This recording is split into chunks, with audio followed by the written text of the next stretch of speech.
Hi, this is Frank Demore with the last video for February 23rd, 2011. First of all, let's consider what Paul the Apostle wrote in 1 Thessalonians 5:3. He told us that in the last days we would be hearing the call for peace and safety. And when we heard that call, that's the sign that sudden destruction will follow when we heard the call for peace and safety.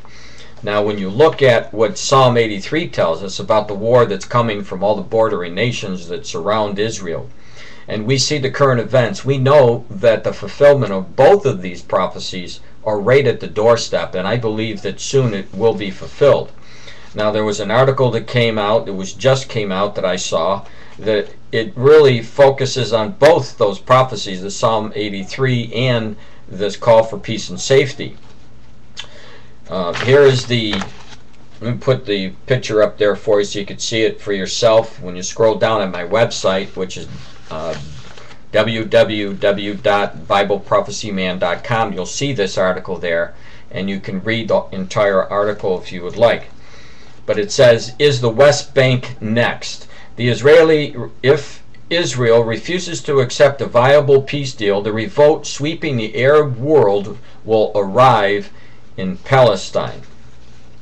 If Benjamin Netanyahu's government and its lobby in Washington were rational, they would be rushing to a plan Israel's evacuation from the occupied territories and encouraging the establishment of the Palestinian state in the West Bank, Gaza, and East Jerusalem.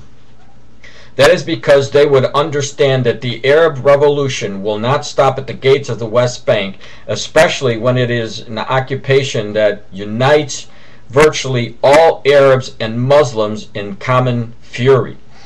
And there is no doubt in my mind that they could use this, what's going on in Egypt and Tunisia and all these other Middle East nations, to try to force a peace agreement on Israel through the same methods that we see happening in Egypt and Libya and again Tunisia and all the rest of those Arab nations.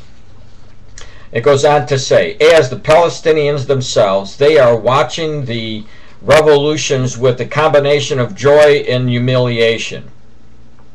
Other Arabs are feeling themselves are freeing themselves from local tyrants while they remain under the foreign occupation that grows more onerous every day, particularly in East Jerusalem. While other Arabs revile in what they have accomplished, the Palestinians remain and are guarded as victims. It is not going to last. The Palestinians will revolt, just as the other Arabs have, and the occupation will end. Now, I'm not sure if it's exactly going to happen this way, but this is one scenario that I can see from what we're told here. The Arabs could use this to try to regain the East Jerusalem that was lost in the 1967 war. Up until 1967, the Dome of the Rock was in the hands of the Palestinians, but that ended in 1967 at the end of that war, and Israel took it over. The Palestinians want this land back. They believe it's their land, and now with a revolt like this, if they do the same thing and try to force their way in to Israel, possibly trying to make their way through the wall, that 320-mile wall that spreads 320 miles, and it's 25 foot high.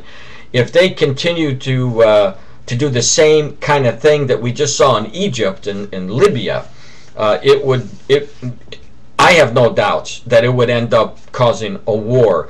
And I believe with all my heart that we may be seeing the footsteps to that Psalms war because of these riots and this new wave of revolutions that are taking place.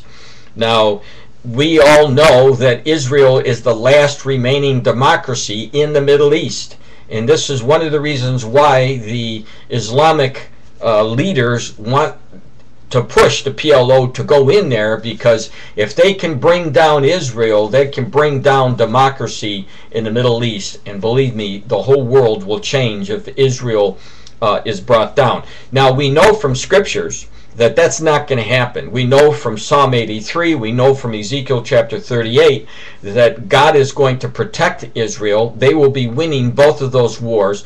So I don't care how many of these Palestinians pour in, or how many Muslims or these the Arabs pull in, as they say that they're going to form a, the common fury. They're not going to win. Israel is going to be protected, and you will see this. And then if it breaks out into a full-fledged war, all you have to do is read Psalm 83, and you'll know who the victor of that war will end up being. It will end up being Israel. Now, I know that there's a lot of Arabs who may be listening to this broadcast, and all I am doing is showing you exactly what the Word of God is stating about the future. So if you believe that Jesus Christ is a true prophet, like your word or your Quran, your religion teaches, then you should be paying close attention what the Lord told us about the last days. And they're already upon us. And we know that, as I said, you may not like it, but Israel is going to be the victor of this. And if you see that, when you see that, not if, when you see that, please consider giving your life over to Jesus Christ, because He is the only way to the Father.